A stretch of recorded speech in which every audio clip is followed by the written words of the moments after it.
देखो हमारे पास दो तरह की डुप्लेक्स सेटिंग्स होती है, ठीक है ना। फर्स्ट होती है आपकी हाफ डुप्लेक्स और सेकंड होती है आपकी full duplex. So we can से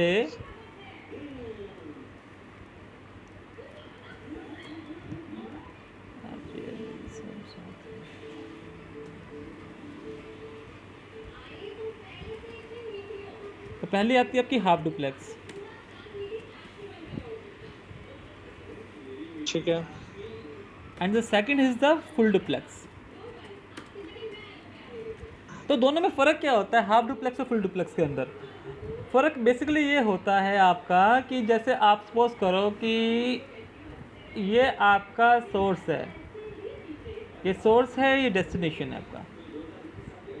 कभी आपने देखा है, कभी आपने ये वॉकी टॉकी सुना, आपने कभी वॉकी टॉकी वर्ड सुना आपने कभी? हाँ हाँ। तो हाँ हाँ, सुना है। तो वॉकी टॉकी में क्या होता है आपने देखा होगा, एक एक कम्युनिकेशन होता है। तो क्या होता है कि एक लाइन कहता है देन ओवर एंड आउट, कभी आपने सुना हो। हम्म। देन सेकंड वो अपनी बात कहता है फिर ओवर एंड आउट। तो होता क्या है हाफ डुप्लेक्स में वन वे कम्युनिकेशन होता है। वन वे कम्युनिकेशन वन बोल वे कम्युनिकेशन है। वन वे कम्युनिकेशन, चाहे एक टाइम पे चाहे ट्रांसमिट होगा चाहे रिसीव होगा। एक टाइम पे on the single time the message is transferred और रिसीव्ड। लाइक से आई कैन से ये आपका सोर्स है और ये है आपका रिसीवर, ठीक है। मतलब कि ये आपका सोर्स हुआ, ये रिसीवर हुआ। मतलब कि ये आपका पीसी मान लीजिए, सर्वर मान लीजिए, कुछ भी कह सकते हैं आप इसको। अब यहाँ से एक आपका जो कम्युनिकेशन जाता है, दो कम्युनिकेशन होते हैं ना आपको पता होगा। एक चाहे तो पैकेट आपका ट्रांसफ़र होता है आपका,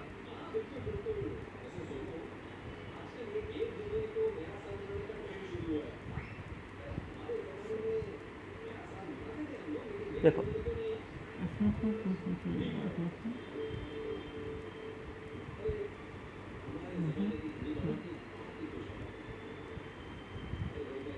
देखो जब हाफ डुप्लेक्स होता है तो एक बारी में पैकेट चाहे तो यहाँ से यहाँ जाएगा या फिर यहाँ से यहाँ आएगा, रिसीवर टू सोर्स आएगा या सोर्स टू रिसीवर जाएगा वन टाइम के अंदर, सिंगल्स ठीक टाइम, है। ठीक है ना। तो आप एक टाइम में जब तक एक अपनी बात पूरी नहीं कर लेता ना, तब तक सेकंड वाली हम्म। वाला अपनी बात नहीं सेंड कर सकता, सेकंड वाला पैकेट नहीं जा सकता है।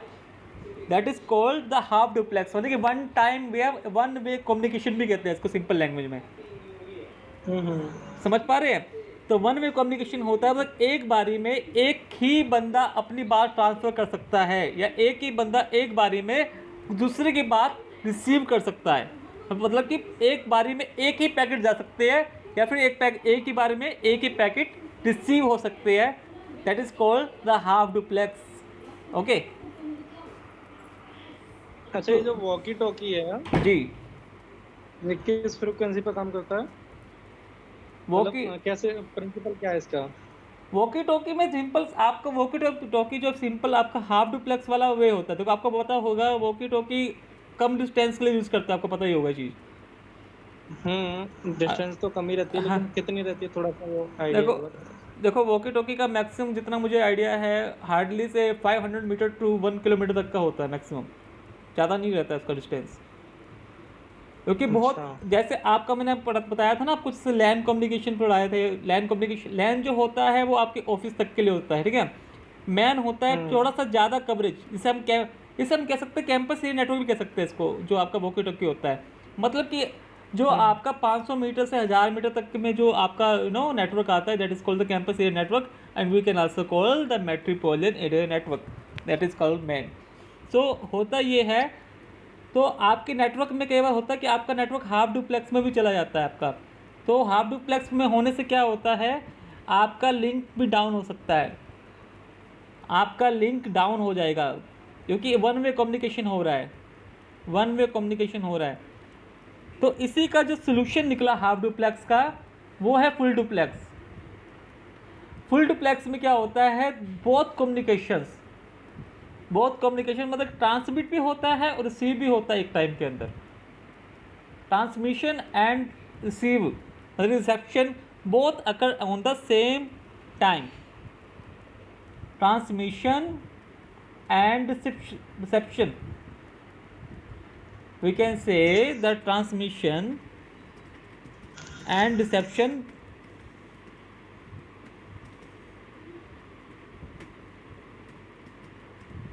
both on same time in full duplex. तो दोनों चीज़ इसके अंदर एक साइड टाइम पर, देखिए एक टाइम पर ट्रांसमिट भी कर देगा, एक टाइम पर रिसीव भी कर देगा। सोर्स एंड रिसीवर, जैसे अभी हम बात कर रहे हैं कि हमारी जो कम्युनिकेशन चल रहा है फुल डुप्लेक्स पे हो रही है। आप बीच तभी ये नहीं है कि अब मैं अपनी बात खत्म करूँगा तभी आप मैं आउट कहूँगा तब जाके अपना शुरू करूँगा अपना, ऐसा नहीं है ना। तो ये फुल डुप्लेक्स पे बात हो रही है अपनी, ठीक है। तो नेटवर्क में पूछा जाता है कि ये डुप्लेक्स क्यों नेसेसरी है, क्योंकि डुप्लेक्स अगर आपकी मैच नहीं करता, सपोज करो कि सोर्स साइड जो है वो हाफ डुप्लेक्स है और यहाँ पर फुल डुप्लेक्स है, तो यहाँ पर आपके CRC एरर आने शुरू हो जाएंगे, आपके पैकेट ड्रॉप्स आने शुरू हो जाएंगे और आपके काफ़ी लेटेंसीज भी आनी शुरू हो जाती है नेटवर्क के अंदर आपके। तो डुप्लेक्स बहुत ज़्यादा इम्पोर्टेंट रखता है आपके नेटवर्क के अंदर कि आपकी डुप्लेक्स सेटिंग क्या है। तो डुप्लेक्स सेटिंग भी आपकी दो टाइप्स की होती है आपकी, एक होता है ऑटो, एक होता है एक नॉन ऑटो, ठीक है। ऑटो होता है जो वो अपने सपोज करो इसकी ऑटो है सेटिंग, इसकी ऑटो पे 1000 MB चल रही है,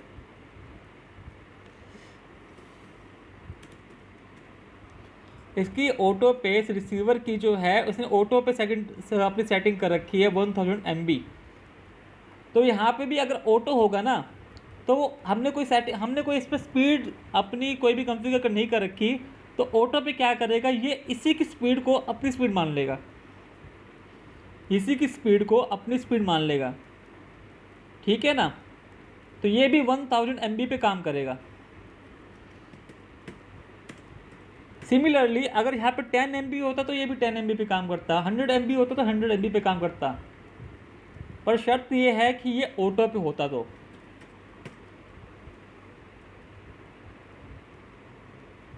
ये ऑटो पे होता। अगर ये दोनों ऑटो चलते तो देन ये केस होता। ये तो बात हुई आपकी ऑटो वाली। हेलो, ये हाफ डुप्लेक्स में है, क्या कह रहे हो? ये हाफ डुप्लेक्स में है। अभी जो देखिए, अगर आपके ऑटो में जो लिंक चलते हैं ना, आपके ऑटो वाले लिंक में वो अपने रिसीवर की वो उठाता है, ठीक है ना। अब हेलो, सुन पा रहा हूँ। हाँ मैं कह रहा हूँ जब ऑटो पे लिंक चलते हैं ना आपके, ऑटो से नेगोशिएशन पे चलते हैं, तो वो अपने उस पे जो सामने वाला है वो उसके बेसिस पे अपना लिंक उठा लेता है। तो कई बार ऐसा होता है कि आपका ये हेलो, हाँ बोलिए। मैं कह रहा हूँ कि आपका सामने वाला ऑटो हो गया सपोज कर रही है, और ये वाला हो गया नॉन ऑटो। आपके सामने वाले की साइड अपने आपका जो सामने वाला राउटर जो है उसने अपनी जो सेटिंग कर रखी है वो ऑटो पे करी हुई है, और इसने अपनी सेटिंग नॉन ऑटो पे करी हुई है। तो वो क्या करेगा, वो इसकी उठाएगा सेटिंग ऑटो वाली। तो इन दैट केस कभी कभी क्या होता है, ये जो लिंक है ना, ये वाला सोर्स वाला लिंक, ये हाफ डुप्लेक्स में चला जाता है अपना, क्योंकि सेटिंग्स मिसमैच है दोनों की। अगर और ये याद रखना कि हाफ डुप्लेक्स जो होता है ये आपके जब ऑटो में लिंक चलते हैं ना, जब मिसमैच ऑटो होते हैं, आपके मिसमैच ऑटो होते हैं तब जाके लिंक आपका हाफ डुप्लेक्स में जा सकता है। अगर दोनों ऑटो हुए तब कोई दिक्कत नहीं, तब फुल डुप्लेक्स में चलेंगे। अगर एक ऑटो हुआ दूसरा नॉन ऑटो हुआ तो हाफ डुप्लेक्स में चला जाएगा लिंक आपका, मतलब कि एक साइड कम्युनिकेशन होगा वन टाइम में, जिससे आपके नेटवर्क की स्पीड बहुत डाउन हो जाएगी, एरर्स मिलेंगे, लोड कम हो जाएगा। इस पर लोड मतलब कि ज़्यादा लोड होने पर लिंक डाउन जा सकता है आपका, ठीक है, क्योंकि वन टाइम में वन कम्युनिकेशन हो रहा है उसका, एक बारी में एक पैकेट जा रहे हैं या रिसीव हो रहे हैं। ओके, अब सपोज करो अगर आपको राउटर कॉन्फ़िगर करना पड़ जाए सपोज, तो आप कैसे करोगे इसको, उसके लिए कॉन्फ़िगरेशन क्या डालोगे? तो उसके लिए कॉन्फ़िगरेशन होंगी आपकी, मैं बताता हूँ।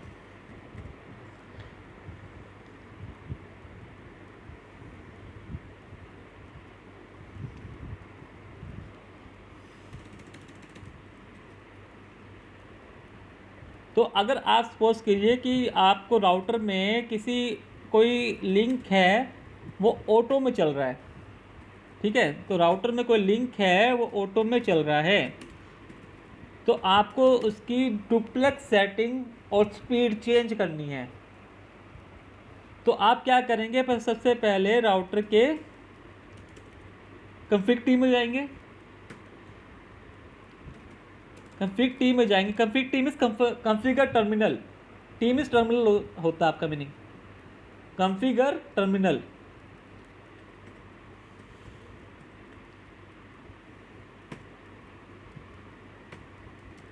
और फिर क्या करेंगे, उस इंटरफेस में जाएंगे जिस पे आपको अपनी सेटिंग चेंज करनी है। सपोज कीजिए वो इंटरफेस आपका GI0/0/0 है, तो आप वो टाइप कर देना, तो इंटरफेस आपका ओपन हो जाएगा।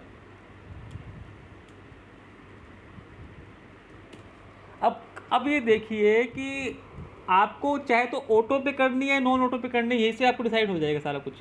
अगर आपको नॉन ऑटो पे करनी है, यानी कि आपका जो लिंक है वो आपको नॉन ऑटो पे चलाना है, यानी कि यहाँ पर आपको कहना है कि भाई नॉन ऑटो मीन्स ऑटोमेटिक नहीं चलेगा।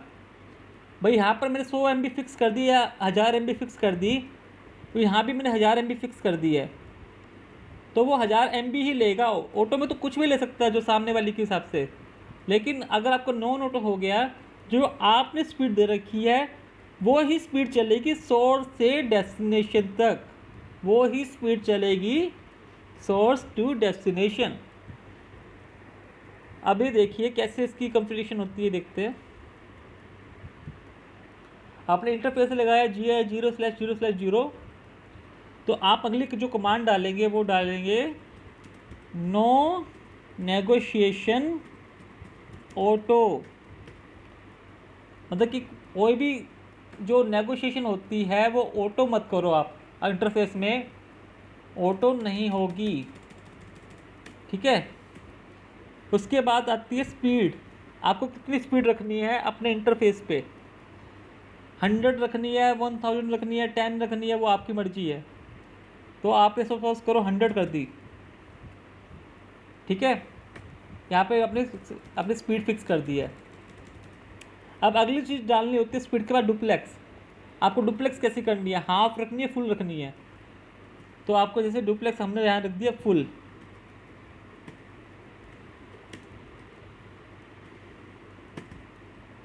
डुप्लेक्स फुल, बस यहाँ पर आपका काम ख़त्म हो जाता है। कॉन्फ़िग टी से आप एग्जिट करिए,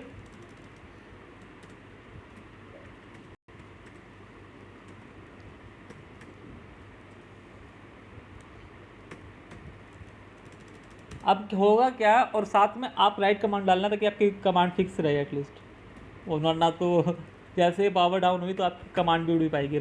RWR मीन्स राइट, ठीक है, तो ये मीनिंग होता है। इससे आपका ये तो कमांड का मीनिंग क्या हो, configure terminal int GI0/0/0 no negotiation auto speed 100 duplex full.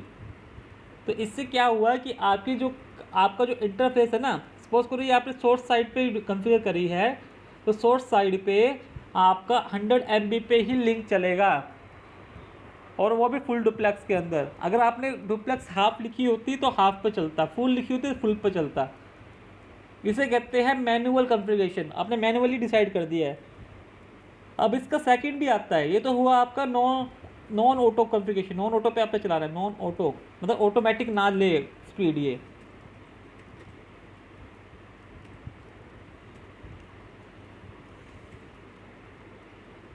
Non automatic app का बना। अब इसके बाद इसी का ही अगर सपोज करो ये लिंक हमें ऑटो पे चलाना होता, हमें ये लिंक ऑटो पे चलाना होता, फिर क्या करते हैं, हमने ये कॉन्फ़िगरेशन कर दी है ये सेम टू सेम, हमें ये ऑटो पे चलाना है लिंक, फिर क्या करेंगे,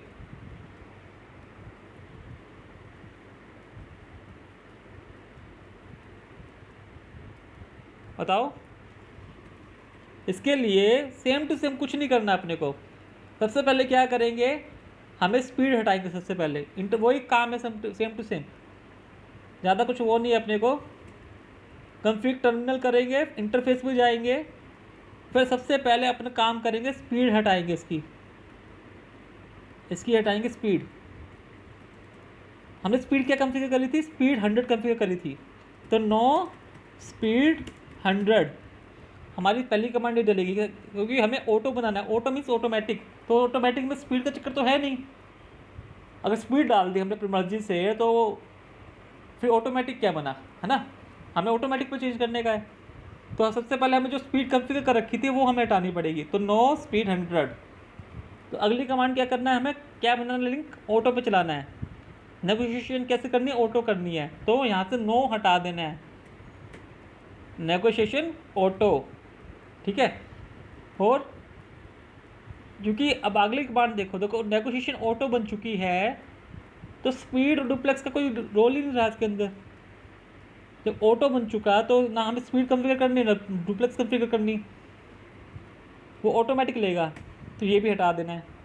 और ये बस बाकी कमांड सेम टू सेम है। डुप्लेक्स नहीं रहेगी क्या?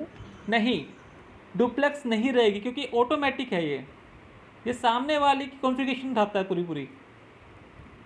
अच्छा। हाँ, सामने वाले के हिसाब से वो जो जैसे सामने वाले की होगी ना डुप्लेक्स, वो उसी के अकॉर्डिंग अपनी डुप्लेक्स उठा देगा।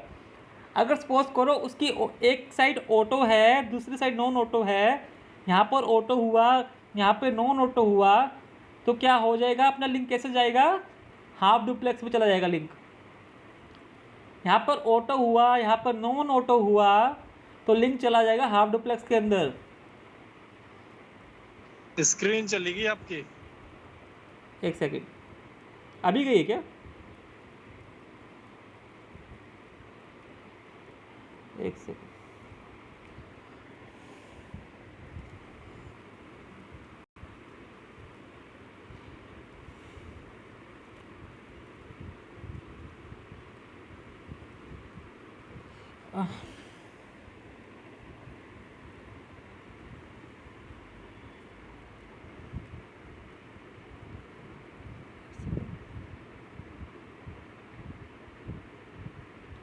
तो लिंक का बेसिकली मीनिंग यही है पूरे के पूरे इस कंसेप्ट का, कि कैसे पैकेट आपके नेटवर्क में फ़्लो होगा। तो इसके लिए हमें डुप्लेक्स सेटिंग का क्या रोल है, तो पूरा का पूरा इसके अंदर ये रोल हम समझने की कोशिश कर रहे हैं इस कंसेप्ट के अंदर। क्योंकि अगर ये मिसमैच हो गया ना, तो आपका नेटवर्क तो डाउन हो सकता है इसके अंदर पूरा। तो ये मैच करना और कैसे समझना पूरी डुप्लेक्स सेटिंग से, क्योंकि आपको बताता हूँ नेटवर्क के अंदर मैक्सिमम इशू, जो बेसिक ट्रबल शूट में जो इशू आते हैं ना आपके, वो इसके डुप्लेक्स सेटिंग के निकलते हैं मैक्सिमम। अगर आप 100 केसेस सॉल्व करते हैं ना, तो 40 केसेस डुप्लेक्स सेटिंग से निकलते हैं आपके। तो डुप्लेक्स सेटिंग बड़ा ही इंपॉर्टेंट कंसेप्ट है, तो ये आना चाहिए आपको कि ये क्या होता है, काम कैसे करता है। इस चीज़ को थोड़ा सा ध्यान से समझो कंसेप्ट को। बाकी रुको, मैं स्क्रीन देख रहा हूँ।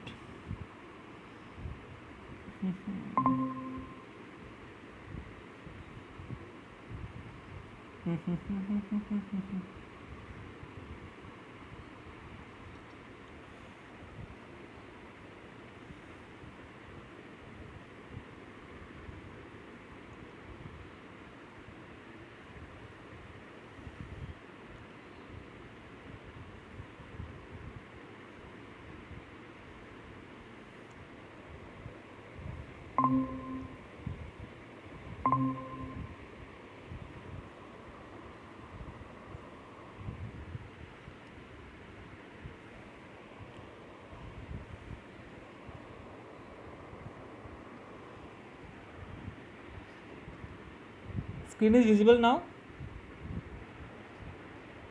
हाँ अभी विजिबल है। ठीक है, तो एक समझ में आया कंसेप्ट आपको क्या है? इस कंसेप्ट में कुछ डाउट हो मुझे ये बताइए। तो ये सिंपल सा आपका है डुप्लेक्स सेटिंग्स का कंसेप्ट होता है। हाफ डुप्लेक्स क्या होता है? 1 वे कम्युनिकेशन होता है। फुल डुप्लेक्स 2 वे कम्युनिकेशन होता है, ठीक है। इसमें अगर दो सेटिंग्स होती है आपकी, ऑटो और नॉन ऑटो। ऑटो मीन्स क्या होता है? ऑटो मीन्स होता है आपका कि आप लिंक सामने वाले की कॉन्फ़िगरेशन उठाता है, सामने वाले की स्पीड उठाता है, ठीक है, सामने वाले की स्पीड उठाता है। तो इसमें आप स्पीड कॉन्फ़िगर नहीं कर सकते, नेगोशिएशन ऑटो रखनी पड़ती है आपको। अगर सेकंड होता है आपको नॉन ऑटो पर लिंक चलाना है, तो नॉन ऑटो पर लिंक चलाओगे तो सबसे पहले आपको अपनी स्पीड देनी पड़ेगी ना इंटरफेस पे, कितने स्पीड पे आपको लिंक चलाना है, 100 MB पे, 200 MB पे, 1000 MB पे, तो वो स्पीड देनी पड़ती है। अगर आपने एक साइड स्पीड कॉन्फ़िगर करी, दूसरी साइड ऑटो पे कर दिया, तो आपके अंदर की आपके नेटवर्क में क्या होगा, CRC एरर आएंगे, साइक्लिक रिडंडेंसी चेक एरर कहते हैं इसको, CRC एरर, वो भी हम पढ़ेंगे इसके अंदर। CRC एरर आने शुरू हो जाएंगे, लेटेंसी आने शुरू हो जाएगी, आपका नेटवर्क काफ़ी मतलब कि स्लो चलेगा, इसके अंदर हाफ डुप्लेक्स में चला जाएगा, लोड बढ़ जाएगा नेटवर्क में। तो ये होता है नेगोशिएशन का कंसेप्ट या डुप्लेक्स सेटिंग्स का कंसेप्ट इस आपके नेटवर्क के अंदर। तो मुझे बताओ इसके अंदर क्या कुछ डाउट्स हो, कुछ मुझे पूछो। डेफिनेशन टाइप से अगर थोड़ा अगर किसी को समझाना चाहें तो उसमें क्या बोल सकते हैं डेफिनेशन इसकी? क्या कह रहे हो? जैसे अगर किसी को हमें डेफिनेशन तौर पे बताना है नहीं, डेफिनेशन तौर पे मैं आपको तो नोट्स शेयर करूँगा इसके लिए, प्रॉपर आपको इसके लिए ठीक प्रॉपर, है। हाँ प्रॉपर नोट्स मिल जाएंगे इसके लिए, कोई आप उसकी टेंशन मत लीजिए। मुझे मेन चीज़ है आपका कंसेप्ट क्लियर करवाना कि कंसेप्ट आपको समझ में आना चाहिए कि मीनिंग क्या है इसका, ठीक है ना। बाकी बुकिश लैंग्वेज आपकी अवेलेबल है, वो आपको सारे नोट्स मिल जाएंगे इस चीज़ के लिए, ठीक है ना। तो मुझे बताइए अभी कुछ इसमें डाउट है क्या?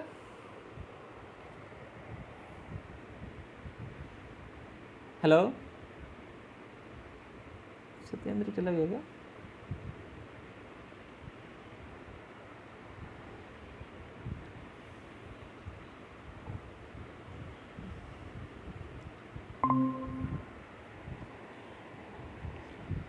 सत्येंद्र इसमें कुछ डाउट है क्या? हेलो, डुप्लेक्स वाले की बोल रहे हैं ना? हाँ डुप्लेक्स सेटिंग में कुछ डाउट है क्या आपको? नहीं, उसमें कोई डाउट नहीं, क्लियर है। श्रद्धा आपको कोई डाउट है क्या?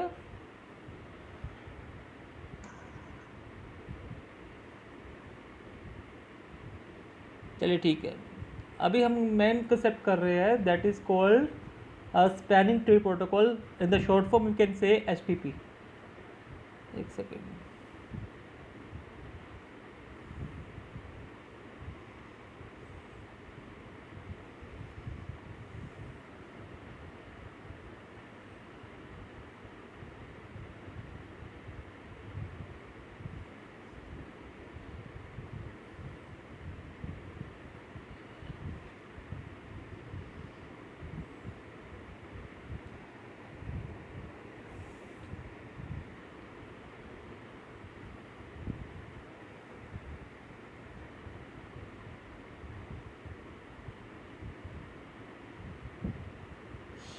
अरे यार,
ओके।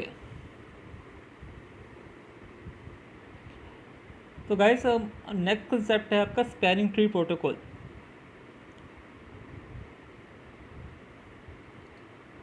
तो ये आपका स्विचिंग प्रोटोकॉल के अंडर आता है आपका स्पैनिंग ट्री प्रोटोकॉल, ठीक है। एक मिनट मुझे दीजिए।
तो गाइस स्पैनिंग ट्री प्रोटोकॉल के बारे में डिस्कस कर रहे हैं हम। तो स्पैनिंग ट्री प्रोटोकॉल जो बनाया गया वो बेसिकली क्या बनाया गया? दोबारा बता। हेलो, ये जो स्ट्रक्चर बनाया गया दोबारा बता दो। मैं जो कॉल आ गया था तो लेफ्ट हो गया था। नहीं मैंने अभी सिर्फ ड्रॉ करा था अभी मैंने डायग्राम, अभी बस बताने जा रहा हूँ मैं इस पर, ठीक है ना? ओके। तो आपको पता होगा स्पैनिंग ट्री प्रोटोकॉल जो होता है ये एक स्विचिंग प्रोटोकॉल है। क्या है ये? एक स्विचिंग प्रोटोकॉल। स्विचिंग प्रोटोकॉल, तो स्विचिंग प्रोटोकॉल मीन्स क्या होता है कि ये आपके स्विच के अंदर यूज़ किया जाता है, राउटर में यूज़ नहीं किया जाता। तो स्पैनिंग ट्री प्रोटोकॉल होता है वो बाय डिफ़ॉल्ट आपके हर सिस्को कैटलिस्ट स्विच के अंदर होता ही है। सिस्को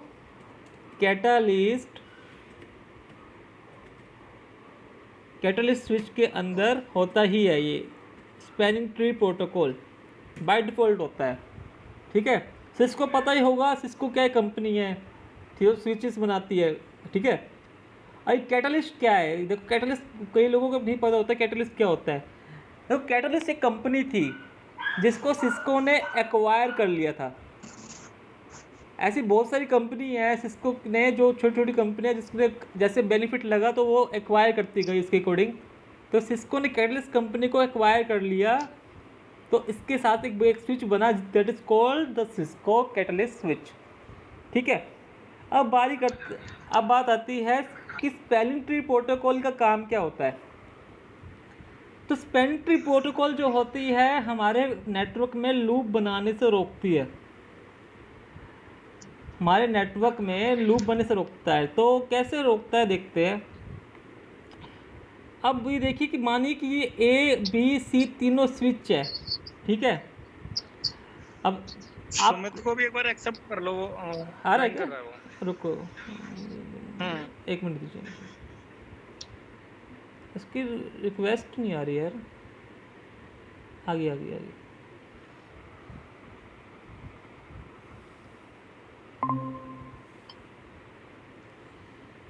ओके, हाय सिमित।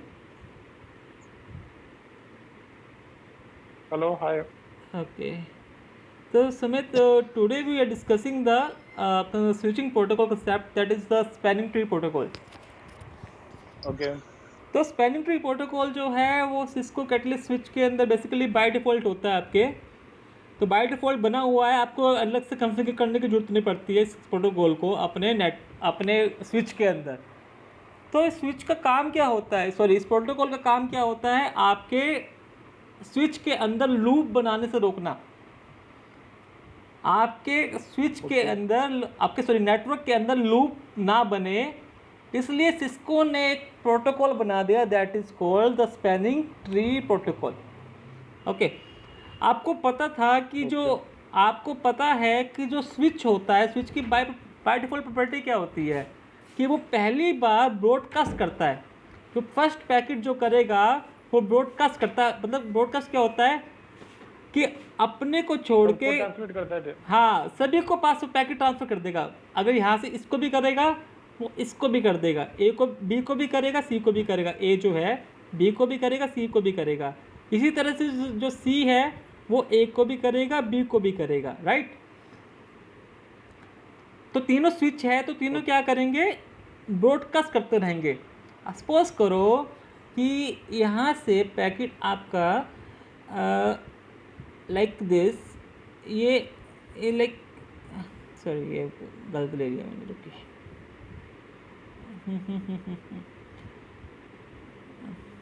ये कैसे आएगा ये, इसका साइन लीजिए।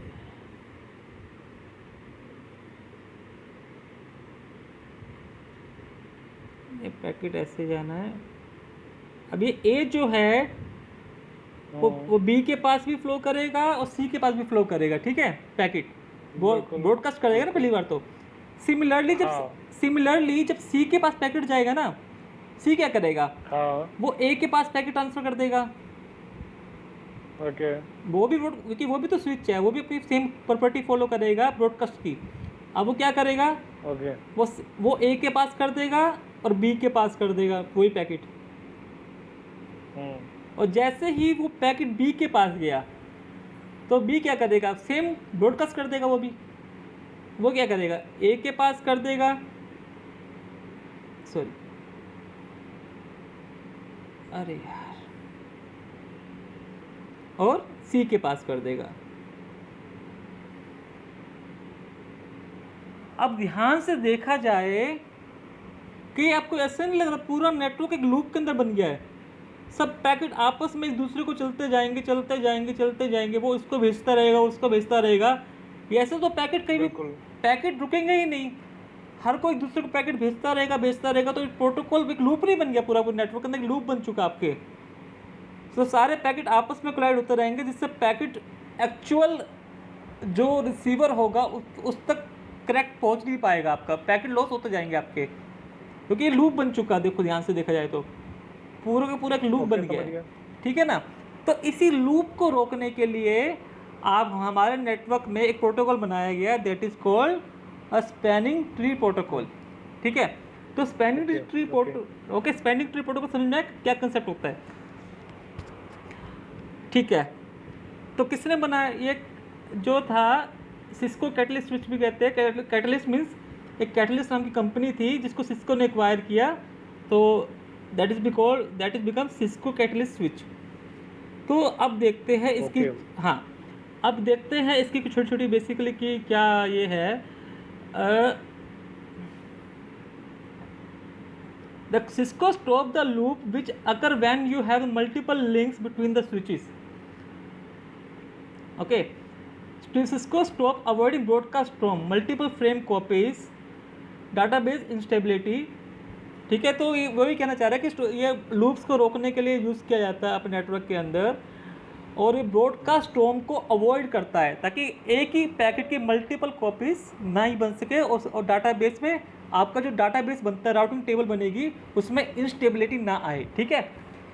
तीसरा क्या होता है कि HTTP जो है यानी कि स्पैनिंग ट्री प्रोटोकॉल जो है, ये IEEE institute of electrical and electronics engineers, मैंने आपको बताया था ना, ये जो IEEE स्टैंडर्ड बनाती है हर इथरनेट, मतलब कि हर नेटवर्किंग जो भी आपका स्टैंडर्ड बनता है, चाहे इथरनेट हो, चाहे आपका वाईफाई हो गया, चाहे आपका कुछ भी हो गया, तो उसके लिए स्टैंडर्ड बनाती है। उसी जैसे आपने देखा होगा, आपका जो इथरनेट आपने कनेक्टर देखे होंगे, तो कनेक्टर्स हर जगह सेम ही होता है ना, ये तो नहीं कि उसके लिए बिल्कुल RJ45 का जो RJ45 का जो स्टैंडर्ड तय किया गया है, वो चाहे आप USA में रहते हो, चाहे इंडिया में, चाहे कहीं भी, आपको सेम ही मिलेगा, ठीक है ना। इसी तरह से वाईफाई भी है, तो वाईफाई के लिए भी आपका 802.11 जो स्टैंडर्ड तय किया गया है, वो आपका सेम बना गया पूरा ऑल इंडिया। वो बनाती कौन है, IEEE। तो इसी तरह से स्पैनिंग ट्री के लिए प्रोटोकॉल बनाया गया 802.1D, ठीक है। This is called the open standard protocol, IEEE 802.1D। और देखो चौथी लाइन मैंने पहले ही कह चुका हूँ, ये बाय डिफ़ॉल्ट इनेबल होता है, आपको अलग से कॉन्फ़िगर करने की जरूरत नहीं है। किसके अंदर इनेबल होता है, सिस्को कैटलिस्ट स्विच के अंदर, ठीक है। सिस्को कैटलिस्ट स्विच के अंदर बाय डिफ़ॉल्ट इनेबल होता है। तो आप अगर आपके पास सिस्को का कोई स्विच होगा तो आपको ये अलग से कॉन्फ़िगर करने की ज़रूरत नहीं पड़ेगी, ठीक है। तो हमें 2-3 चीज़ें क्लियर होगी कि HTTP होता क्या है, इसका यूज़ कैसे होता है। अभी हम डिस्कस करेंगे ये काम कैसे करते हैं। हमें ये तो पता लग गया कि यार ये अपना जो है लूप को रोकती है। अभी लूप को रोकती कैसे है, क्या कंसेप्ट फॉलो होता है, लेट वी डिस्कस।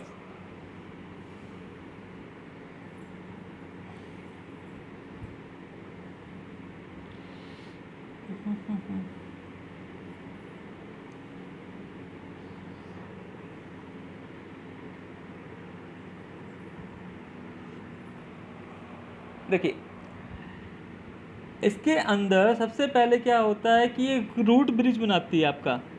तो रूट ब्रिज स्क्रीन विजिबल नहीं। स्क्रीन विजिबल नहीं है, एक सेकंड दो यार, क्या होता है स्क्रीन के भी बार बार।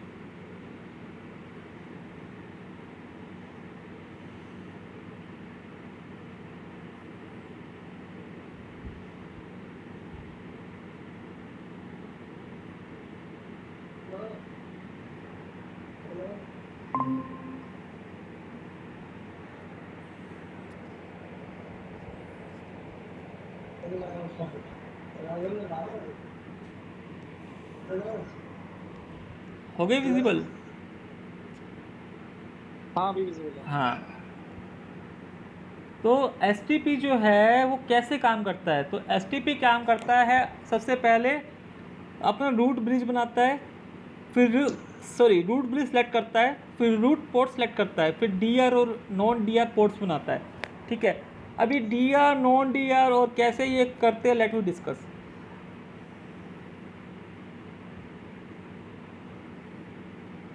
अब क्या है कि हर जो इंटरफेस जो होता है ना आपका स्विच का, उसके अंदर एक प्रायोरिटी होती है। आपको पता होगा कि जो स्विच होते हैं ना, स्विच को पहले हम ब्रिज भी कहते थे, स्विच को हम पहले ब्रिज भी कहते थे। तो हर स्विच का जो एक प्रायोरिटी नंबर होता है, प्रायोरिटी नंबर, ठीक है।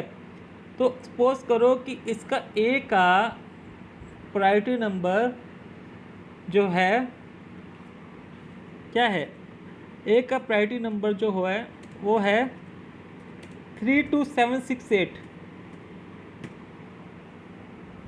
प्रायोरिटी नंबर जो है वो हो गया 32768, और प्लस जो बाय डिफ़ॉल्ट जो विलन होती है हर स्विच के अंदर, चाहे आप कोई भी स्विच ले लो, उसके अंदर जो बाय डिफ़ॉल्ट विलन बनती है वो आपकी बनती है 1। तो बाय डिफ़ॉल्ट विलन बन जाएगी +1 करके, ये आपकी बाय डिफ़ॉल्ट विलन है, बाय डिफ़ॉल्ट विलन। ठीक है। ठीक है, या आपका कोई भी स्विच होगा ना तो उसकी 1 विलन ही होगी। अगर आप कुछ अलग से कॉन्फ़िगर नहीं करते, विलन में चेंज नहीं करते, तो आपको 1 विलन तो मिलेगी ही मिलेगी हर स्विच के अंदर। ठीक है, प्रायोरिटी नंबर डिसाइड किया जाता है कि किस रूट को पहले प्रायोरिटी देनी है। तो एक अलग बाय डिफ़ॉल्ट जो प्रायोरिटी होती है वो 3276 पे 8 पे सेट होती है हर स्विच की।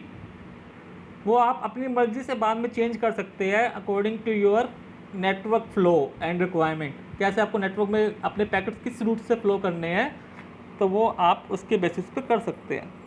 ठीक है, अब ये चीज़ देखो, अब जिसकी सबसे हाईएस्ट प्रायोरिटी होगी वो बन जाएगा आपका रूट ब्रिज। ए बी क्या बन जाएगा? रूट ब्रिज बन जाएगा आपका, रूट ब्रिज। ये आपका सॉरी ये कहाँ गए, ये रूट ब्रिज बनेगा आपका, जिसकी देखो जो ब्रिज आईडी जो होती है वो priority plus MAC address of the switch. तो मैक एड्रेस ओनली आपका जो होगा नेटिव विलन बनेगा आपको, मतलब नेटिव विलन जो होएगा वो बनेगा आपका। तो आपका जो सबसे बेस्ट होगी वो आपकी, मतलब कि वो बनता है आपका रूट ब्रिज। ठीक है, out of the all the switch network one is elected at the root bridge and become the focal point in the network. ठीक है, अब ये चीज़ ध्यान से देखने वाली बात है इसके अंदर। देखिए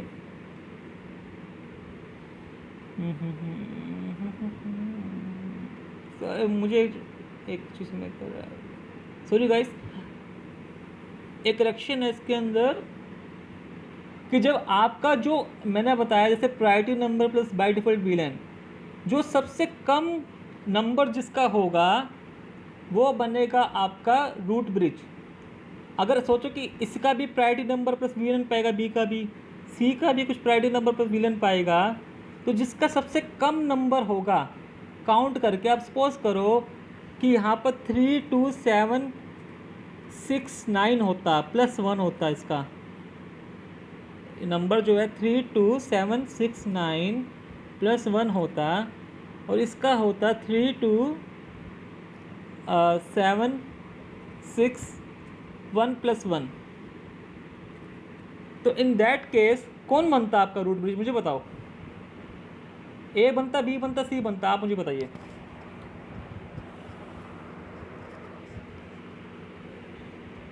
बी बनेगा ना। बी बनेगा, करेक्ट। क्योंकि उसकी जो वैल्यू है ब्रिज आईडी की सबसे कम है, सबसे कम वाले को सबसे बेहतर या बेस्ट रूट माना जाता है आपके उसके स्पेलिंग ट्री प्रोटोकॉल के अकॉर्डिंग, जो अगर रूट ब्रिज बनाने के लिए। अब एक सिनेरियो और लेके देखते हैं। अब मान लो कि सभी की जो ब्रिज आईडी बनी वो सबकी सेम बन गई, 32769। अच्छा, ये जो ब्रिज आईडी है ये जी खुद से बनाई जाती है बाई डिफॉल्ट होती है? देखो, आपके जो हर स्विच का पता होगा आपके, देखो दोनों दोनों वे होते हैं आपके पास अपने सेट करने के लिए। आप खुद भी सेट कर सकते हो, नहीं तो बाय डिफ़ॉल्ट तो है ही, बाय डिफ़ॉल्ट तो उसके अंदर सेट होगी होगी।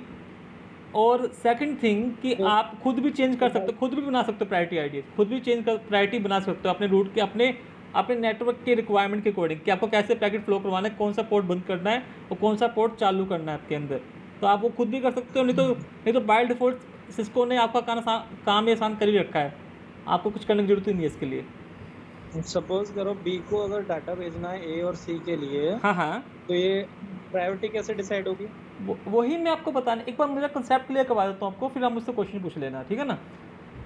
ठीक। चलो, अब एक सिनेरियो ले, देखो हमने एक सिनेरियो क्लियर कर दिया कि भाई अगर सबकी अलग अलग हुई इसकी, तो सबसे कम वाले की हमारी, सबसे कम वाला बन जाएगा अपना ब्रिज आईडी। ठीक है, सबसे कम वाला ब्रिज आईडी बन जाएगा। अब एक सिनेरियो लेके देखते हैं कि अगर सपोज करो सबकी प्रायोरिटी सेम पा गई, तो इसकी भी 32769 है, इसकी भी 32769, बी की भी और 3 की भी 327। रुकिए यार, एक हट जा, एक सेकंड। तो ऐसे थोड़ा सा एक नया नंबर ले रहा हूँ यार, समझ जाना।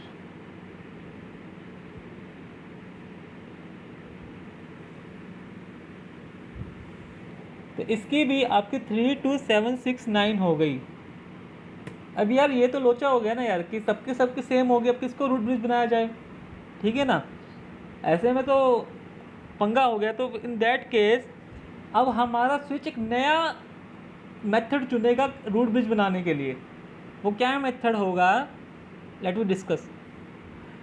तो पहले हम क्या करेंगे कि उसने देखा कि यार प्रायोरिटी तो सबकी सेम है, तो अब वो क्या, स्क्रीन चल रही है आपकी? अरे यार पता नहीं क्या इश्यू आ रहा है यार, एक सेकंड दो यार, कभी बड़ा स्क्रीन का बड़ी इशू आ रहा है।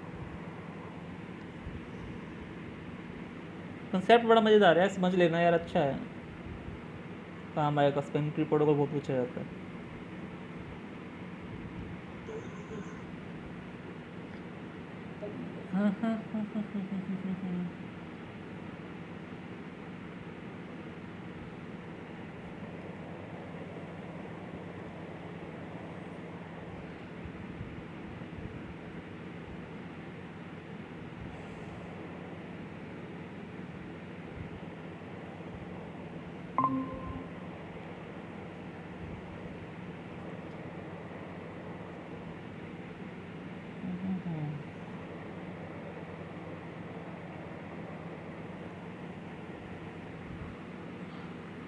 आई क्या स्क्रीन?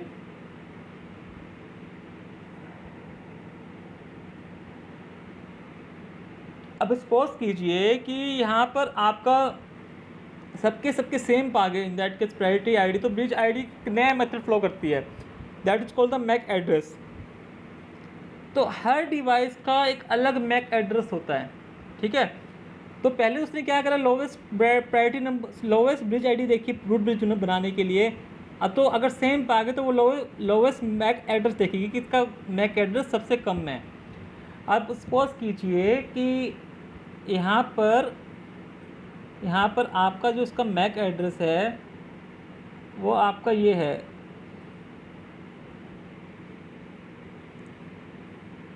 ये आपका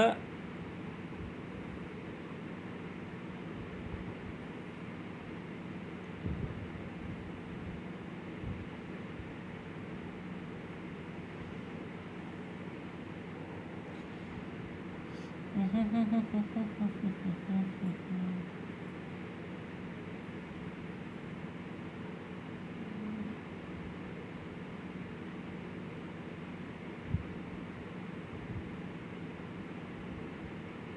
इसमें नहीं है।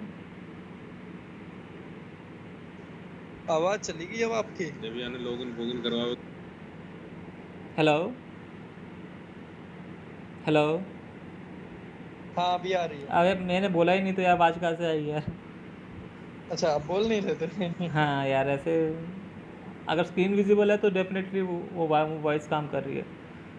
अच्छा बात करते हैं, देखो आप सपोज करो कि यार इसके अंदर सभी का प्रायोरिटी नंबर सेम है, तो इन दैट केस वो क्या चेक करेगी, इनका मैक एड्रेस चेक करेगी। अब सपोज करो कि इसका मैक एड्रेस है four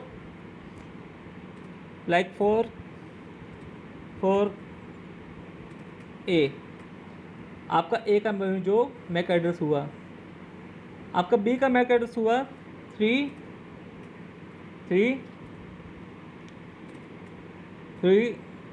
and be like type का, और इसका हुआ 2 एंड ए लाइक टाइप का। अब देखो तीनों के मैक एड्रेस क्या होगा, कंपैरिजन किया जाएगा इसके अंदर। तीनों के मैक एड्रेस कंपैरिजन किए जाएंगे तो इसमें देखा जाएगा कि यस अगर किसका मैक एड्रेस सबसे छोटा है। अब देखो मुझे बताओ इनमें से ए बी सी में से किसका मैक एड्रेस सबसे कम है, मुझे बताओ। ए बी सी में से मैक एड्रेस सबसे कम किसका है, which have the lowest MAC address. Definitely जब 222A have the lowest MAC address because you can compare yourself। अगर आप A से कंपेयर करते हैं तो ये 2 है, ये 4 है आपका, तो कौन छोटा हुआ आपका, डेफिनेटली C छोटा हुआ ना आपका। इसी तरह से ये B से कंपेरिजन करेगा तो B से भी 2 और 3 में से कौन सा छोटा मैक एड्रेस बना आपका, ये आपका C का बना। तो C इन दैट केस आपका जो C है वो आपका रूट ब्रिज बन जाएगा, C बन जाएगा रूट ब्रिज। दैट केस ये बन गया आपका रूट ब्रिज। समझ में आया यहाँ तक बात मेरी? ये आईपी एड्रेस है ना? हाँ ये मैक एड्रेस है आपका, मैक एड्रेस हर डिवाइस का मैक एड्रेस अच्छा। होता है। तो अगर ब्रिज आईडी सेम, हाँ मैं कह रहा था कि ये जो मैक एड्रेस है जी, इसको ये सेमीकोलन लगा लगा के क्यों लिखते हैं? देखो सेमी कोलन लगा के इसलिए लिखे जाते हैं क्योंकि बाय द वे इनका जो एड्रेस होता है वो आपको पता ही होगा। अगर दैट के 16 जो है 128 बिट का एड्रेस होता है आपका, सॉरी जो मैक एड्रेस होता है, तो सेमी कॉलम से हम शॉर्ट कर देते हैं क्योंकि एक सेमी कॉलम के अंदर 4 आपके होते हैं। आपके सपोज करो ये जो बनता है ये आपका सेमी कॉलन का मीनिंग क्या होता है कि 0000 ये आपका एक सेमी कॉलन का मीनिंग होता है, इसमें 4 डिजिट है इसके अंदर। तो अगर 4 लिखा हुआ है ना तो इसका मीनिंग 4 का क्या है, 0004 है मीनिंग इसका। तो इसलिए हम सेमी कॉलम यूज़ करते हैं इसके अंदर। अगर सपोज कीजिए कि यहाँ पर अगर आप सपोज कीजिए कि 4 सॉरी एक सेकंड रुकिए, एक मिनट।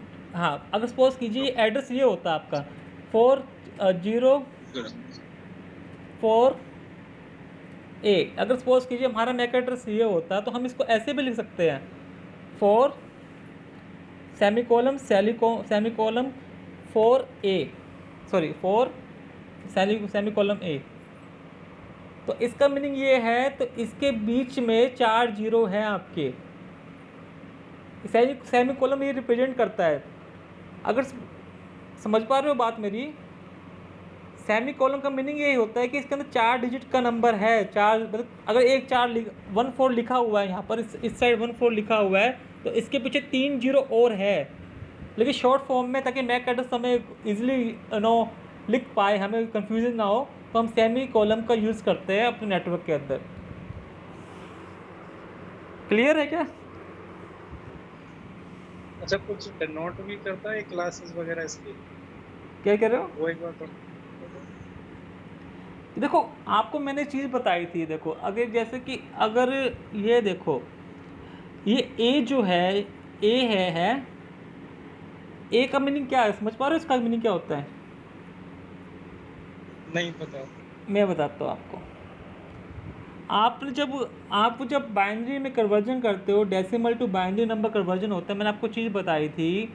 हम जब 1 जो होता है, हम बाइनरी में क्या लिखते हैं, इसको 001 लिखते हैं ना आपका। हम 2 जो है बाइनरी में क्या लिखते हैं, 010 लिखते हैं, ठीक है। इसी तरह से 3 क्या लिखते हैं, 3 जो है आपका क्या लिखते हैं, 011 लिखते हैं आपका। 4 क्या लिखते हैं आपका, 100 लिखते हैं। 5 क्या लिखते हैं, 101 लिखते हैं, ठीक है। लेकिन जैसे ही आपका 6-7 तक पहुंच जाता है ना, आपका 6-7 तक आप क्लियर पहुंच जाते हैं, तो आपका उसके बाद जो आप 6-7 के बाद, क्योंकि आप कब तक गिनती लिखोगे इसकी, एक हर चीज़ का एक काउंट होता है। तो उसके बाद आप इसको ए बी अल्फ़ाबेट से रिप्रेजेंट करना शुरू कर देते हैं। तो इट मीन्स कि ये अगर यहाँ पर ए लिखा हुआ है ना, तो ए लिखा हुआ है तो ए का मीनिंग आता है 1010, ठीक है। अगर यहाँ पे बी लिखा होता तो क्या आता आपका 1011, ठीक है। अगर सी लिखा आता तो 1100। ये इस तरह से आपका आगे सीरीज चलती है। जब आप डेसिमल टू बाइनरी कन्वर्जन सीखेंगे तो इसलिए ABCDEF तक आपका ऐसा चलता है। तो ये चीज़ होती है इसके अंदर।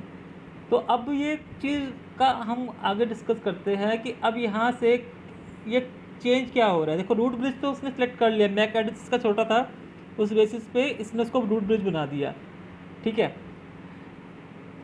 अब ये तो बन गया रूट ब्रिज, C1 तो बन गया रूट ब्रिज, और A और B क्या बन गया आपके, नॉन रूट ब्रिज। क्या बने, नॉन रूट ब्रिज। आपका A भी नॉन रूट बन गया और B भी नॉन रूट ब्रिज बन गया, ठीक है। अब क्या करेगा, अब A भी नॉन रूट बन गया, B भी नॉन रूट बन गया, तो जो कनेक्टिविटी जाएगी ना आपकी, तो ऐसे जाएगी। अब वो ये वाला जो पोर्ट है ना, ये वाला B का, इसे कर देगा शट डाउन, इसे कर देगा शट डाउन, बंद कर देगा इसको, ठीक है। इससे क्या होगा, आपका नेटवर्क ऐसे मैसेज फ्लो करेगा इसका, इससे लूप होने का चांस ही ख़त्म हो गया, कनेक्टिविटी भी मिल गई और लूप भी रुक गया अपना, ठीक है। एक तो काम ये हो गया अपना कि सेकेंडरी प्रोटोकॉल काम कैसे करता है। अब एक मेथड और हो गया कि एक तो चलो हमने पता लग गया रूट ब्रिज ऐसे बन गया, नॉन रूट ब्रिज ऐसे बन गए। अब एक आता है डेजिग्नेटेड राउटर और DR और नॉन BDR राउटर। जो रूट ब्रिज होता है ना, वो हमेशा DR बन जाता है आपका। DR होता है, कभी आपने सुना है मास्टर स्लेव मॉडल होता है, मास्टर स्लेव। जो डेजिग्नेटेड राउटर होता है वो मास्टर बनता है, मतलब मास्टर मतलब कि हर इंस्ट्रक्शन पहले उससे होकर गुजरेगी, फिर वो डिसाइड करेगा उसका पाथ कि उसको जाना कहाँ है, ठीक है। तो हर किसी ने मिलकर बता दिया कि ये मास्टर ब्रिज बन गया, मतलब कि डेजिग्नेटेड राउटर बन गया है। अब इसके अंदर भी 2 पार्ट आते हैं आपके। अब सपोज करो कि यहाँ पर इसका जो कॉस्ट है वो 16 है, इसका भी कॉस्ट 16 है और इसका भी कॉस्ट है 16।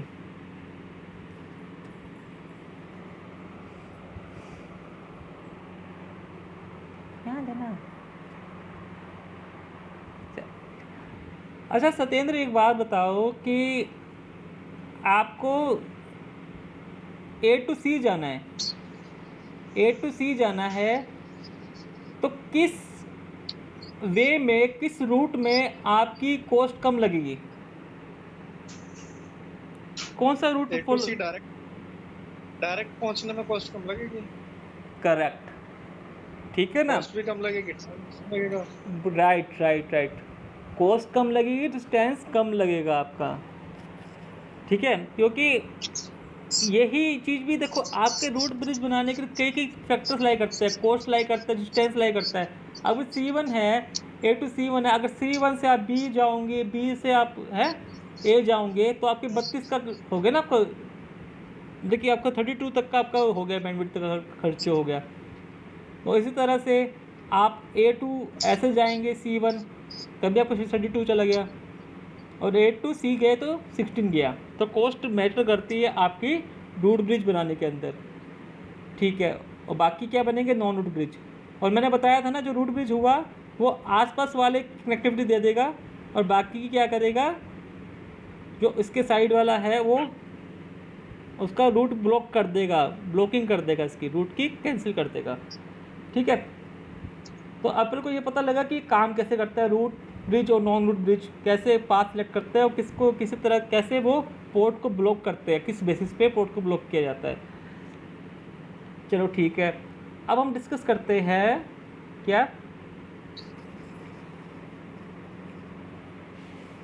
देखो एवरी लैन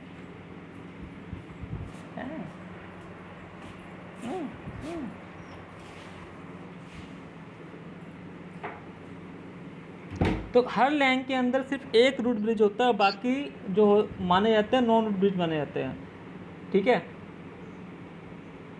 सत्येंद्र। बाकी अच्छा, ये जो ब्रिज है वो 3 डिवाइसों के बीच में ही बनता है, मल्टीपल डिवाइस हो सकती हैं? मल्टीपल हो सकता है यार, बिल्कुल हो सकता है। यहाँ तो मैंने आपको एग्जांपल देने के लिए करा है कि 3 डिवाइसेस का एग्जांपल।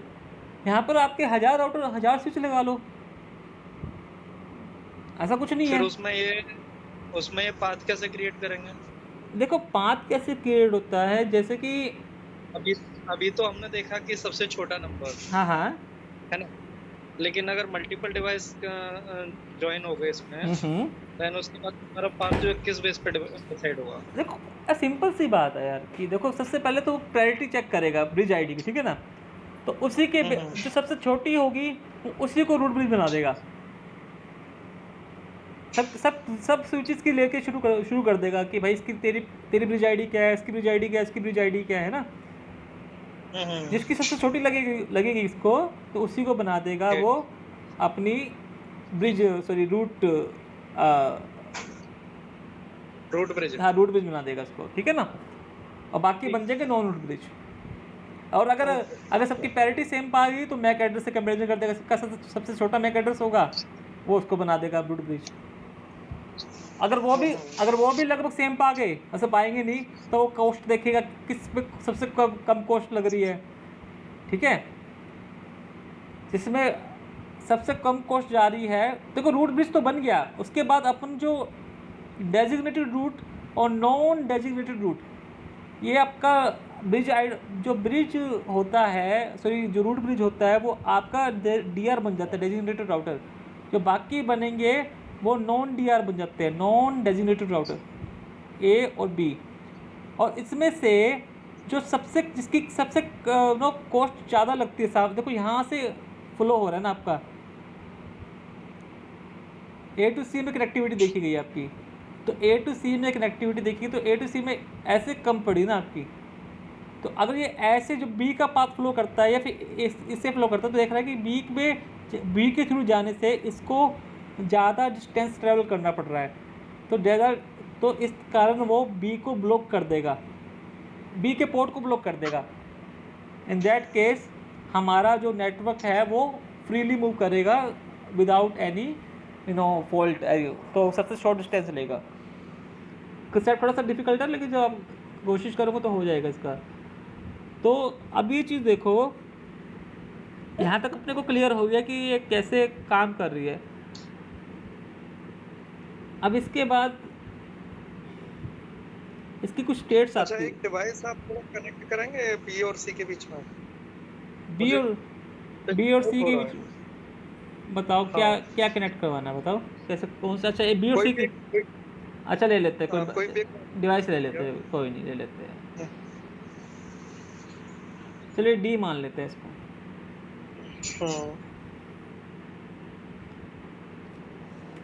बताओ क्या करना है आगे, बताओ। और अभी सपोज करके कि A को जो है D से कनेक्टिविटी देनी है, हाँ हाँ डाटा, होगी, ठीक है। हाँ हाँ तो अभी ये जो है कंपेयर करेगा कि मेरा जो सबसे शॉर्टेस्ट आईपी है या फिर मैक एड्रेस है वो कौन सा है, ठीक है। हाँ हाँ। तो पहले जाएगा डाटा सी के पास, हम्म। और देन इसके बाद में अभी सी के पास आ गया तो सी भी सेम कंपैरिजन करेगा। बिल्कुल। और मानिए कि जो इसकी आईडी है डी की हम्म। मैक आईपी वो 5555 करके कर दीजिए। किसकी? डी की IP 555 डी कर देता हूँ, चलो मैं 555 डी, चलो ओके। ठीक है, तो जब ये सी कंपैरिजन करेगा तो वापस ए के पास चला जाएगा ना।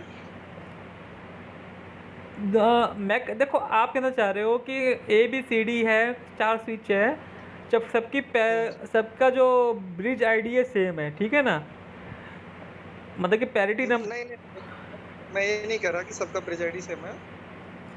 तो क्या मैं डिफरेंट कह है रहा क्या? हूँ जैसे कि नहीं, एक तो होता है, सबसे पहला तरीका देखता हूँ प्रायोरिटी नंबर, देखता प्रायोरिटी नंबर। प्रायोरिटी नंबर क्या है?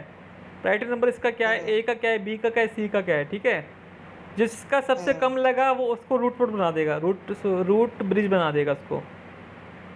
अगर अलग अलग हुआ तो अलग अलग हुआ प्रायोरिटी नंबर, तो जिसका छोटा होगा। प्रायोरिटी नंबर सेम, क्या कह रहे हो? प्रायोरिटी नंबर अगर हम सपोज करते हैं कि प्रायोरिटी नंबर सेम है, ठीक है।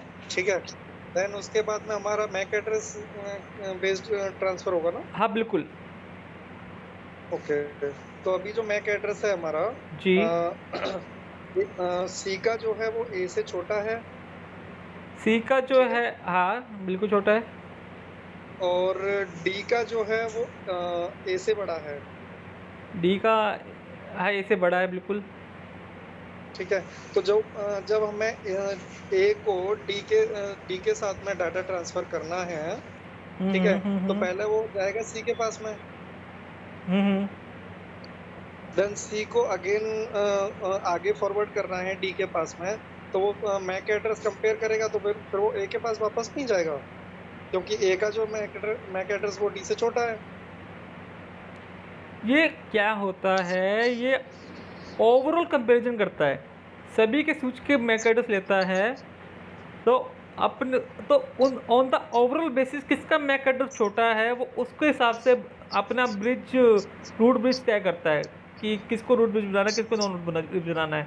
तो सभी को ले जाएगा कि भाई तेरा मैक एड्रेस क्या है, सी का मैक एड्रेस क्या है, डी का क्या है, बी का क्या है, सबको इंटरनली कंपैरिजन करेगा, फिर देखेगा कि हाँ, क्योंकि ये तो 4 राउटर है, आपके नेटवर्क में 1000 स्विच होते हैं आपके। बिल्कुल होता है नेटवर्क में। हाँ, तो मुझे पता ही कैसे कैसे डाटा जाएगा ए का जो है डी के पास अगर भेजना है तो। देखो, एक का डी के पास, आप देखो हमें एसटीपी का काम क्या था, लूप को रोकना, नेटवर्क में लूप ना बने, ठीक है।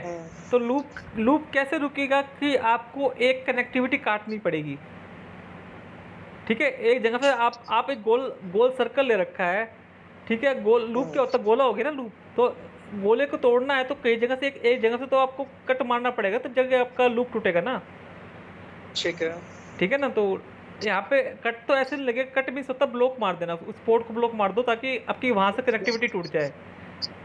जो लॉन्गेस्ट पाथ होगा वही ब्लॉक होता है ना। बिल्कुल, लॉन्गेस्ट पाथ होगा जिसकी कॉस्ट ज़्यादा होती है, जिसका मैक एड्रेस हाई होता है, जिसकी प्रायोरिटी सबसे ज़्यादा, मतलब कि प्रायोरिटी ज़्यादा होती है, तो वो ब्लॉक कर दिया जाता है पोर्ट आपका। कई फैक्टर्स अप्लाई करते हैं पोर्ट को ब्लॉक करने के लिए, ओके, ठीक है ना। एक बार थोड़ा कुछ बताओ कैसे कैसे थोड़ा इसका डाटा फ्लो होगा अगर ए को डी के पास में कुछ भेजना है तो। ए को डी के पास भेजना होगा ना आपका, सपोज करो तो एक ए को डी के पास भेजने के पास 2 रूट है, चाहे ए टू सी टू डी, ठीक है ना, या फिर A to be to D, ऐसे 2 रूट आपके पास, ए से बी फिर बी से डी, या फिर A to C, C to D, 2 route हो गए ना आपके पास। हेलो, नहीं क्लियर नहीं हो पा रहा हूँ। मैं कह रहा हूँ अगर एक ए से डी की तरफ डाटा भेजना, आप ही करो ना, तो क्या ए से डी की तरफ डाटा जाएगा तो कैसे जाएगा? देखो, सबसे पहले ए से सी जाएगा, है ना, ठीक है। ए से सी चला जाएगा डाटा आपका, और सी से डी चला जाएगा, अभी सी से डी जो जाएगा हाँ वो हाँ, किस बेस पे जाएगा, क्योंकि डी का जो मैक एड्रेस है वो तो ए से हाई है। डी का जो मैक एड्रेस है वो ए से हाई है, ठीक है, ठीक है। अब मुझे ये बताइए कि अब यहाँ से क्या होगा कि एक जगह से हमने क्या करा है कि देन गेट दैट केस अपन जो करेंगे वो इन दैट केस कॉस्ट भी तो मैटर करती है ना। आपको देखो हमें पता लग गया कि डी की जो मैक एड्रेस है वो काफ़ी ज़्यादा है। अगर सपोज करो ठीक है हमने ऐसा कर दिया, इन दैट केस हमने क्या करा कि आप यही कहना चाह रहे हो ना कि इन दैट केस क्या, अगर सपोज करो कि मैंने डी के यहाँ से ब्लॉक कर दिया ये वाला पोर्ट, ये पोर्ट हो गया ब्लॉक, ठीक है, यहाँ से पोर्ट कनेक्ट, यहाँ से पोर्ट ब्लॉक कर दिया मुझे, ठीक है। तो अपनी हमारे पास कई चीज़ें लाई करती है। अगर सपोज करो कि यहाँ से ए से जो डी का डिस्टेंस आ रहा है वो 16 प्लस यहाँ पर सपोज करो कि 6 आ गया, तो ये 22 बन गया। और यहाँ से जो ऐसे चल रहा 16 प्लस 10 लगा लो, यहाँ पे 26 आ गई कॉस्ट मेरी।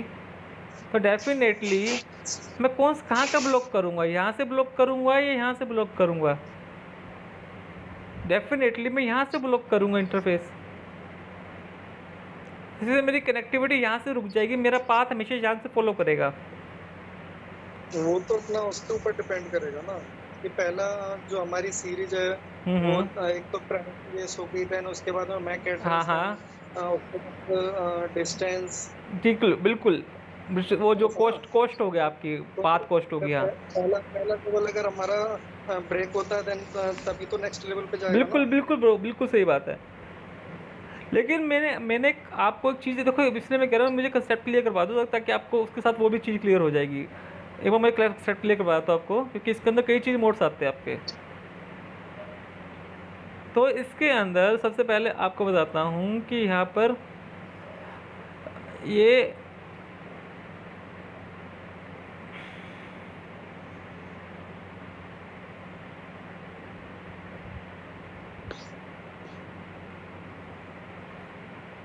देखो, जो रूट पोर्ट होता है वो 3 चीज़ करता है। देखो, जिसकी सबसे कम कॉस्ट होगी, ठीक है ना, lowest cost, lowest forwarding switch ID, जो आपका ये कहते हैं ना वो मैक एड्रेस जो हो गया आपका, और लोवेस्ट फिजिकल पोर्ट नंबर, जो आपका ये पैरिटी वाला जो 3 चीज़ है। तो 3 चीज़ के ऊपर आपका रूट पोर्ट डिसाइड होता है, ठीक है। तो अब यहाँ से तो अब ये देखो सबकी कॉस्ट तय की गई है। देखो, अगर आपका 4 Mbps का लिंक है ना तो उसकी कॉस्ट आती है 250। अगर 10 Mbps का लिंक है तो उसकी आती है 100। 1 Gbps का लिंक है तो वो आती है 4। 10 GB का लिंक है तो उसकी आती है 2। तो ये कॉस्ट प्री डिफाइंड है जो नेटवर्क में सेट करी गई है। अब यहाँ से सपोज करो कि अगर हमने ये A to B जो है वो 4 MB ले रखी है, A to B हमने 4 MB ली हुई है, और वहाँ से B to C जो है कुछ अलग आपने 100 MB के ले रखी है, तो दोनों की जो कॉस्ट अलग हो गई। तो इन दैट बेसिस आपका जो रूट ब्रिज बनेगा वो बिल्कुल अलग बन जाएगा। तो रूट STP में पोर्ट कॉस्ट मायने रखती है। और एक चीज़ और दिखाता हूँ, जो A to B में आपके जो पैकेट फॉलो किए जाते हैं A to B या B to C में, उन पैकेट को कहा जाता है BPDU। BPDU bridge protocol data units. जो A to B में पैकेट फॉलो होते हैं, B to C में पैकेट फॉलो होते हैं कनेक्टिविटी पता करने के लिए। A to B या B to C में, एक मिनट,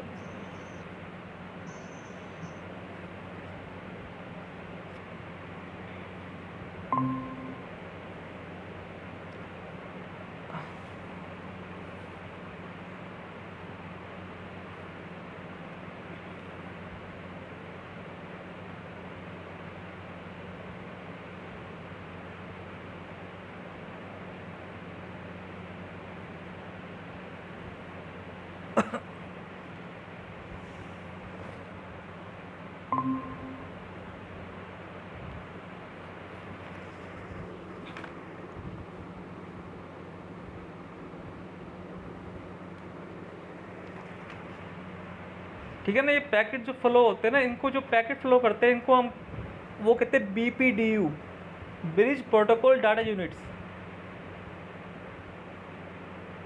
तो इसी तरह से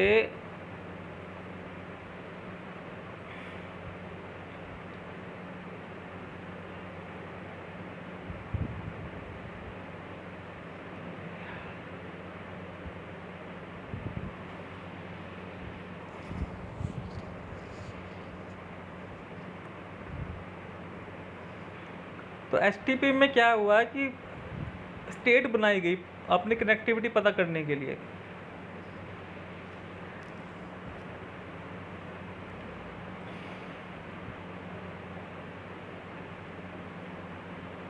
जो पहली है वो होता है ब्लॉकिंग स्टेट। जब अगर कोई पैकेट जो है वो कहीं से भी अगर फ्लो नहीं कर रहा है, यानी कि स्विच 1 टू स्विच 2 या स्विच 2 टू स्विच 3 पैकेट नहीं जा पा रहा है, तो वो 20 सेकंड तक का वेट करता है ब्लॉक होने के लिए। अगर 20 सेकंड तक कोई पैकेट फ्लो नहीं करता है तो वो मान लेता है कि ये पोर्ट ब्लॉक हो चुका है। ठीक है। अगर 20 सेकंड तक स्विच 1 टू स्विच 3 या स्विच 3 टू स्विच 2 तक कोई भी पैकेट, यानी कौन सा packet, BPDU, bridge protocol data units, अगर कोई भी पैकेट फ्लो नहीं करता तो वो मान लेता है कि ये पैकेट आपका बंद हो गया है, इस पैकेट में कोई भी डाटा नहीं जा रहा। ठीक है। तो वो हो गया ब्लॉकिंग स्टेट। तो सेकंड आती है लिसनिंग स्टेट। लिसनिंग मीन्स अब स्विच 1 टू स्विच 3 तक अब वो कुछ डाटा भेजना यहाँ पे शुरू कर रहा है, तो क्या करेगा, सबसे पहले अभी जो टेबल्स है और राउट्स है वो स्विच 1 टू स्विच 3 ट्रांसफ़र करेगा। स्विच 1 टू स्विच 3 ट्रांसफ़र करना शुरू कर देगा अपने राउट्स। ठीक है। लेकिन अभी उसने अपना जो एक्चुअल पैकेट्स है वो नहीं कर रहे ट्रांसफ़र, अपने राउट्स ट्रांसफ़र कर रहे हैं। ठीक है। तो इस प्रोसेस के अंदर वो 15 सेकंड ले लेता है। अब क्या होगा, उसके बाद जो स्विच 3 है वो अपने राउट्स देना शुरू कर देगा स्विच 1 को, जिसे कहते हैं लर्निंग स्टेट। वो भी आपका 15 सेकंड का समय होता है। तो ये लिसनिंग लर्निंग 15-15 सेकंड की हो जाती है। तो उसके बाद फॉरवर्डिंग, मतलब कि अपने पैकेट फ्लो करना शुरू कर देंगे इसमें, A to B, switch 1 to switch 3, switch 3 to switch 2, ऐसा एक फ्लो बन जाता है। इसका कोई भी टाइम नहीं होता, फिक्स टाइम कुछ नहीं होता, वो कितना भी टाइम ले सकता है फॉरवर्डिंग करने के लिए। ठीक है। अब मान लो कि मैंने ये पोर्ट डिसेबल कर दिया यहाँ से डिसेबल कर दिया स्विच 2 से, तो ये डिसेबल करने के लिए भी कोई टाइम की कोई सीमा नहीं है, कोई लिमिट्स नहीं है। बस अपनी जो लिसनिंग है और लर्निंग है उसके लिए 15-15 सेकंड फिक्स किए गए हैं।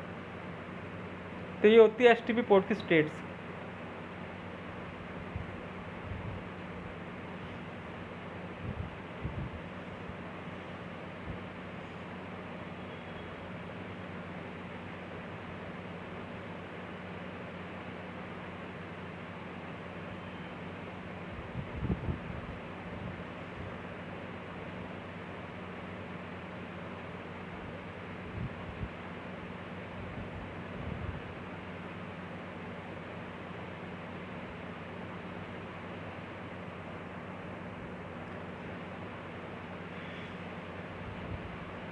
अब बता सकते हैं क्या डाउट है इसके अंदर। ये पूरा एक कंसेप्ट था STP का।